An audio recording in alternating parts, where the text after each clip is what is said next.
Bonjour, je vous présente cet ouvrage.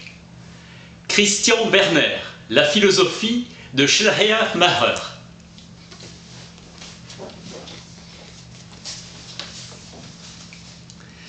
« 1768-1834. Théologien protestant, il développe une herméneutique philosophique qui opère un véritable tournant linguistique. Il élabore une théorie de la compréhension qui tient compte de l'individualité irréductible. La dialectique examine le sens de la visée de vérité qui, du fait de la relativité du savoir ou du caractère linguistique de la raison, est prétention à validité. D'après Dilthey, la particularité de Schleiermacher est d'avoir insisté sur l'aspect vivant de la compréhension. Comprendre l'intuition vivante du processus créateur. Pour comprendre, il faut essayer de retrouver psychologiquement la vivante association des pensées. Gadamer vise essentiellement à critiquer Dilthey et à travers lui l'historicisme. La finalité est de situer l'herméneutique de Schleiermacher face à une ontologisation de l'herméneutique. Herméneutique de la confiance élaborée par Hans-Georg Gadamer dans le prolongement de Heidegger. C'est par rapport à l'esthétique qu'il faut situer l'herméneutique de Schleiermacher. Il est stylisé en herméneutique romantique. L'herméneutique englobe l'art de l'interprétation grammaticale et psychologique. L'herméneutique reste un art. Le langage est un champ d'expression et en tant qu'interprète, il considère les textes indépendamment de leur prétention à la vérité comme de purs phénomènes d'expression. Toute œuvre d'art veut être comprise, mais aucune comme langue. Nous dirons que toute œuvre d'art ne peut jamais être totalement comprise. L'herméneutique n'a affaire qu'aux discours qui sont corrélatifs à la pensée. À la production géniale correspond du côté de l'herméneutique la nécessité de deviner immédiat. C'est toujours une individualité qui s'exprime au moment du génie libre. L'herméneutique s'ouvre sur une théorie de la construction rationnelle exposée par la dialectique. La parole pure, le sentiment religieux, nous interroge sur un objet originel, sur la racine de notre être. Sentiment de la dépendance pure et simple renvoie à ce qui le dépasse. Manfred Frank oppose l'herméneutique existentielle au défi structuraliste. Il met la question du sens et de la compréhension au centre de la réflexion. L'herméneutique de Schleiermacher n'est au départ qu'une méthode. L'éthique est à l'œuvre dans l'herméneutique. La philosophie de Schleiermacher va de l'éthique à la dialectique, en passant par l'herméneutique. L'herméneutique n'a de sens que dans son prolongement vers la dialectique, théorie de la construction de la pensée vraie. Recours aux notes prises par ses étudiants, souvent plus claires et explicites, rend dans l'accès plus aisé, mais non pas la même valeur philologico-historique. Schleiermacher s'est toujours voulu adversaire du dogmatisme. L'herméneutique définit comme art de comprendre. Art, car les règles qu'elle énonce ne peuvent pas à leur tour être ramenées à des règles. Le but de l'herméneutique est la compréhension au sens le plus élevé. Pensée immédiatement orientée vers l'exposition, le discours. Comprendre les pensées, mais les pensées exprimées dans le discours. Comprendre la pensée, c'est commencer par comprendre sa condition de possibilité et d'achèvement, la langue. Compréhension qui a une double orientation, vers la langue et vers la pensée. La pensée n'est pas possible sans le discours, et celui-ci est la condition de l'achèvement du pensée. Comprendre est un art, et toute pensée constitue la langue. Le discours et la rencontre de la langue et de l'individu. L'herméneutique a d'abord affaire à la constitution individuelle des concepts. Discourir et comprendre sont complémentaires, et discourir est la médiation en vue de la communauté du penser. Importance étendue de l'erreur de compréhension en tout domaine. L'herméneutique est une manifestation de la volonté de comprendre, de la bonne volonté de comprendre. Prendre conscience que je ne comprends pas, c'est prendre conscience que je voulais comprendre. Une norme du mieux comprendre, pour user des termes de Karl Otto Appel. L'écrivain doit réfléchir à ce que ses lecteurs diront de ses conceptions et de ses querelles, objections. Il pourrait donc en faire des objections.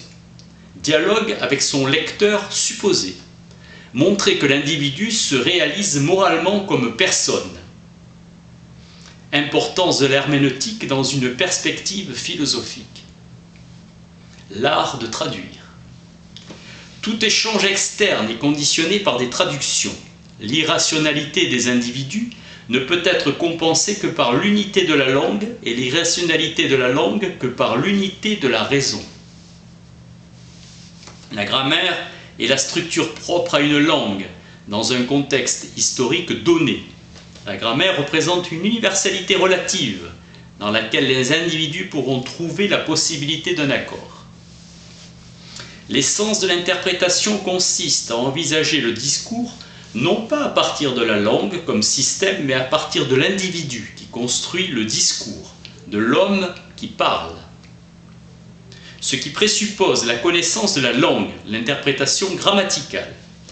Il ne faut pas voir comment l'homme reçoit une langue dont il hérite, mais comment il la transforme en l'utilisant, comment le discours devient l'instrument qui permet d'affirmer son individualité. L'herméneutique montre qu'il faut tenir compte de l'individuel et de l'universel. Coïncider les niveaux de compréhension pour une saisie correcte du sens du discours et du savoir qu'il véhicule. Mieux comprendre l'auteur qui ne s'est lui-même compris.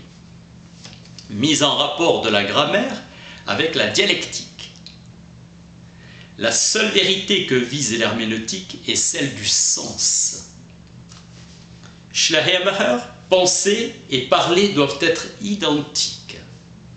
La pensée étant l'activité de l'esprit qui s'achève dans l'identité avec le discours. L'opposition entre l'idéal et le réel, empruntée à Schelling. Tout savoir et par lui-même appel à la reproduction. La pensée ne devient que par et dans le langage. La pensée veut immédiatement devenir savoir. La critique scientifique est une discipline philosophique fondamentale.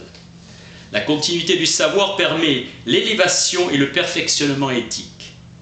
La visée de la dialectique est d'élaborer le savoir. Seul le verbe est la forme simple du prédicat. L'adjectif dérive du verbe. Dieu comme nom est déjà une forme d'anthropomorphisme. Schleiermacher parle de déité. Il tient avant tout à une homogénéité de la raison. L'imagination flotte entre le fini et l'infini. Un discours n'a de sens que s'il peut être présenté dans une intuition. Idée que le langage n'existe pas indépendamment d'un certain usage. La règle pour parvenir à l'unité de la signification consiste à mettre ensemble les détails les plus opposés. Toute étude approfondie est historique, déclare Schleiermacher. La langue est historique, soumise aux déterminations de l'espace et du temps. L'histoire de la dialectique devient une vaste histoire des concepts. L'herméneutique témoigne de l'énergie qui habite le processus dialectique de la construction de la pensée. Dialectique en tant qu'art de l'échange des pensées, à partir d'une différence. Personne ne peut se soustraire au langage ni à ses contraintes, processus d'intercompréhension. L'herméneutique est le reflet du caractère toujours problématique de la communication. Le bien visé par l'homme ou l'humanité est la synthèse réussie de la raison et de la nature. Le savoir absolu visé par la dialectique est hors de notre portée. Dieu est passage entre la conscience immédiate de soi et la conscience réfléchie. Dieu n'est qu'un mot, le premier dans la constitution du sujet fini, un nom commode. Fixation d'une réflexion sur la dépendance pure et simple, articulation de la prise de conscience avec sa représentation.